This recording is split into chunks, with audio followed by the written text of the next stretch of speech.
sort.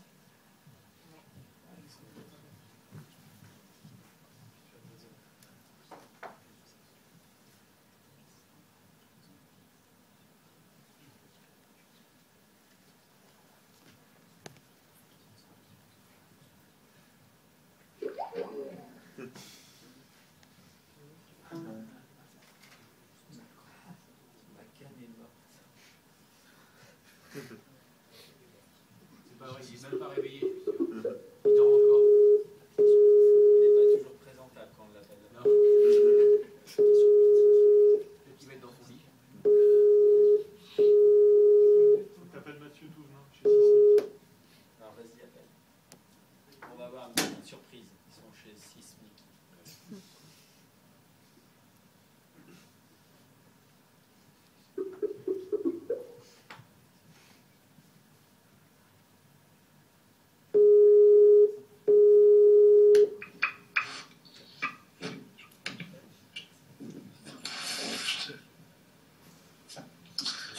Je te fais, c'est toi qui vas parler. Et t'as plus de cam. Vas-y, je commence. Mais t'as une cravate. Non, c'est ma cravate californienne que j'ai toujours avec moi. J'ai eu peur. Voilà. Bon, tu es où alors? Au Windows Phone, t'as mis le t-shirt? Je fais honneur à nos hôtes. Incroyable. Alors, attends, on va même faire un livre. On va faire un. Est-ce que tu vois quelque chose?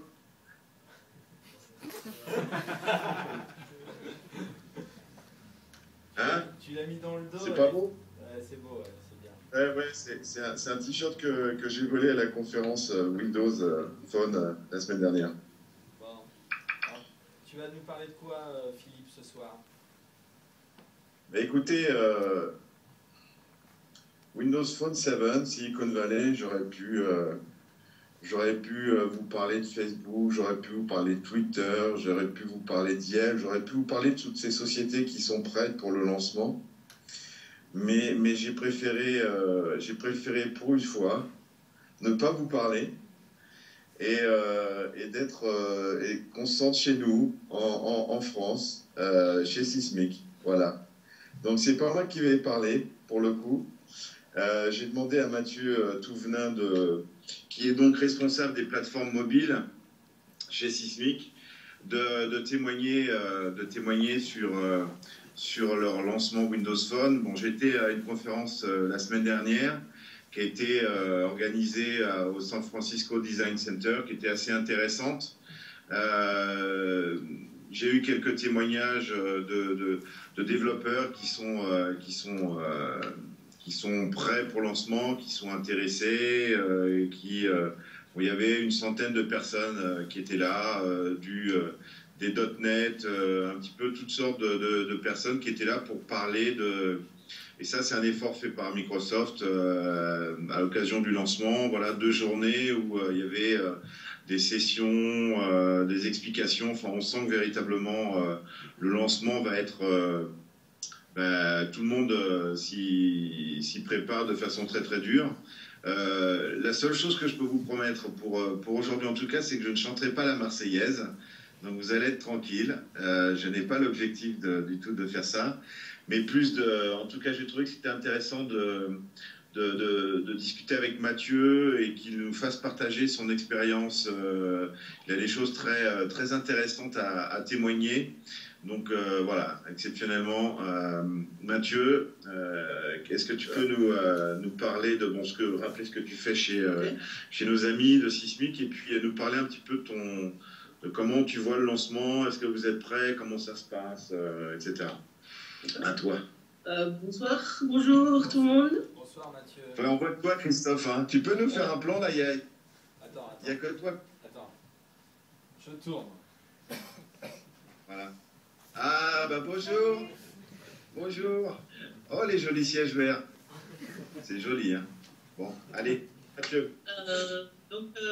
Je suis chef de produit mobile chez Sismic. Donc, je suis en charge de toutes les applis mobiles Sismic. Donc, nous sommes présents sur iPhone, Android, BlackBerry. Et depuis la semaine dernière, Windows Phone 7.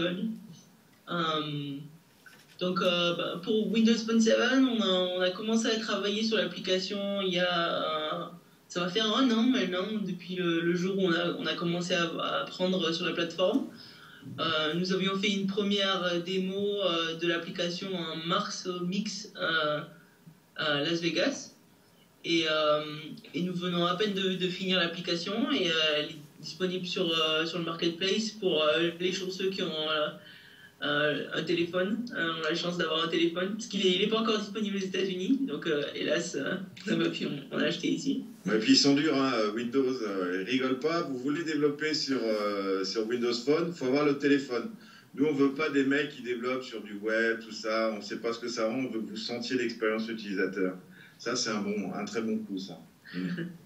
Et donc voilà, ça nous a pris un peu plus de 6 mois donc, pour développer l'application.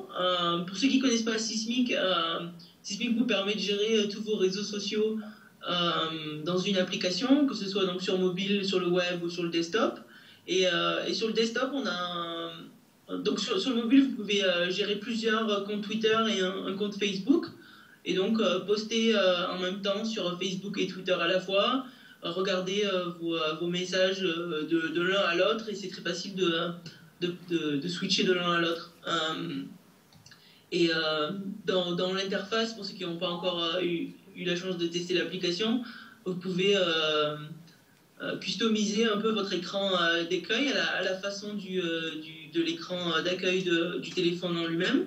Et donc vous avez ces tiles en fait, qu'on appelle des spaces. Vous pouvez ajouter donc un compte Twitter, un compte Facebook, un trending topic Twitter, une search, une liste, tout un tas de différents éléments que vous pouvez customiser. Donc ça vous fait un écran, votre dashboard de réseaux sociaux personnalisé. Et en ce qui concerne le développement, en fait, on a la chance d'avoir investi pas mal dans Silverlight pour notre application desktop, qui est une plateforme en fait, qui est à la fois disponible sur PC et Mac avec Silverlight, et nous permet c'est une plateforme où vous pouvez en fait utiliser des différents plugins.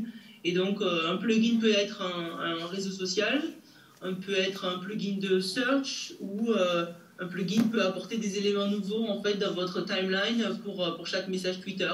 Donc, par exemple, on a un plugin Bing Maps qui va vous afficher une petite carte Bing si le tweet a une information de location en fait, dessus. Donc, c'est vous pouvez customiser en fait, et on a un marketplace où vous pouvez aller et télécharger de nouveaux plugins pour tous les services qui vous intéressent. Comme ça, vous avez vraiment une application qui vous correspond. Et donc, on a pu réutiliser une partie du code en fait, de l'application desktop dans l'application Windows Phone 7 parce que c'est le même langage. Et donc, voilà, notre but en fait, c'est de rester le plus proche possible de l'application desktop tout en collant en fait à l'expérience Windows Phone 7. Et, voilà. Qu'est-ce que ça permet de... Bon, l'iPhone, Android... c'est sympathique, mais qu'est-ce que Windows Phone ça permet de faire en plus qu'est-ce que ça ouvre comme perspective en termes de plateforme? Donc ce qui est vraiment très intéressant sur Windows Phone 7 en fait, c'est la possibilité de communiquer de l'information à l'utilisateur sans même avoir à lancer l'application en fait. Donc ça se fait via les tiles en fait, qui peuvent être dynamiques en fonction de l'information qu'on peut envoyer sur le téléphone, via les push notifications en fait, donc c'est instantané. Et on voit déjà ce genre de choses sur l'application Facebook par exemple, où on peut très bien imaginer une application météo qui va customiser l'icône de l'application en fonction de la météo actuelle sur la position actuelle de l'utilisateur. Et donc on peut faire des choses très intéressantes et sans avoir à lancer l'application, déjà l'utilisateur peut avoir une information en fait à propos de l'application. Il y a d'autres choses qui sont intéressantes en fait, le fait que tout soit regroupé en hub en fait. Par exemple, il y a eu un hub qui est photo-vidéo. Et si on a une application qui propose du contenu photo ou vidéo, on peut assez facilement se lier à ce hub-là et proposer à l'utilisateur de lancer l'application et proposer du contenu à l'utilisateur via ce hub. Donc ça fait que ça regroupe un petit peu et plutôt que d'être un lanceur d'applications de base, la personne va dans le hub qui lui correspond, donc photo ou vidéo, et de là elle peut lancer toutes les applications qui sont en lien avec ce type de contenu. De la même façon que Facebook est intégré dans le hub People en fait sur le téléphone, on pourrait imaginer Sysmic qui va venir se plugger dans le futur et permettre aux utilisateurs de mettre à jour leurs réseaux sociaux depuis le hub Microsoft de base en fait. Philippe, Dans la salle, est-ce que... ouais, Oui, pardon. je vais poser une question. D'une manière globale, est-ce qu'on peut faire en termes de chiffres où en est Sysmic sur le web, sur les plateformes mobiles? Est-ce qu'il y a des usages, des chiffres particuliers que vous pouvez citer? On a fait une interview exclusive qui paraîtra bientôt. Voilà, Pour Windows 7, en fait, on n'a pas de chiffres encore, c'est un peu trop tôt pour avoir les résultats. Mais on a à peu près un peu moins de la moitié de nos utilisateurs en fait qui utilisent au moins une de nos applis mobiles. Et en termes d'utilisateurs, c'est à peu près 1 million d'utilisateurs au total en fait sur Sysmic, tous les produits Sysmic confondus. Ok, merci. Après, j'ai pas. Merci. On va demander oui. s'il y a des questions dans la salle. Est-ce qu'il y a des questions pour Mathieu en particulier? Pas de questions? C'est très français. Marie, t'as pas mon accord pour filmer. Bon. C'est Vous avez Christophe, en fait. Bon, pas de questions. Une fois, 2 fois, 3 fois. Allez, c'est fini. Mais, Philippe, on arrête. Merci Mathieu. On aura une vidéo Avec exclusive. plaisir. Je sais que Philippe vous a filmé et on aura peut-être plus d'infos dans cette vidéo. Philippe, tu veux conclure? D'accord. L'interview, c'est surtout pour parler d'autre chose, mais on n'en parle pas maintenant parce que on parle de Windows aujourd'hui. On a dit qu'on ne parlerait pas des choses qui fâchent. Non, il y a en tout cas un ressenti. Aujourd'hui, il y a véritablement les gens que j'ai croisés à San Francisco, c'est les gens à qui j'ai été en relation par Microsoft et qui sont en train de préparer la version eBay ou autre, sont un petit peu partout. Il y a véritablement une sollicitation des développeurs. J'ai croisé des développeurs qui étaient présents, qui développent sur Android, sur iPhone et qui espèrent à partir de la plateforme plus de succès plus de succès que sur Android, hein, parce que véritablement la monétisation, ça fait le succès de l'iPhone en termes de développeurs ici dans la Silicon Valley. Et on espère beaucoup que Windows Phone permettra d'ouvrir une véritable place de marché, ce qui n'est pas encore le cas avec Android. Ça reste un petit peu encore compliqué pour monétiser. Ils espèrent aussi atteindre d'autres types d'utilisateurs. C'est un petit peu le feedback que j'avais, parce que voilà, concrètement, la démographie qui pourra arriver à travers la nouvelle plateforme sera tout à fait différente.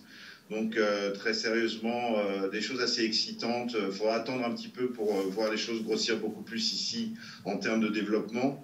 Donc j'ai eu un petit peu de mal effectivement en tout cas à trouver des gens locaux pour témoigner, mais je suis pas inquiet quant au fait que ça risque, après le lancement, on va en entendre parler de façon beaucoup plus concrète. Donc voilà. Ouais, l'avantage, pour revenir à ton point, l'avantage du marketplace sur Windows, c'est vraiment un très bon mix entre iPhone et Android. Et la chose qui est très intéressante, c'est qu'on peut faire des applications, des versions de démo en fait d'applications. Donc les utilisateurs peuvent télécharger une application gratuite qui va être limitée soit dans le temps ou limitée en termes de fonctionnalité. Et après, il est très très simple de tester si la personne elle a payé pour l'application ou pas, et dans le cas contraire de faire payer une version premium de l'application avec plus de fonctionnalités ou qui n'est plus limitée dans le temps. Et ça, c'est des choses qui n'existent pas sur Android ni sur l'iPhone encore. Et voilà. Donc, voilà. Ok, merci. Magnifique. Allez, à plus tard. On peut les applaudir, je ne sais pas s'ils entendent.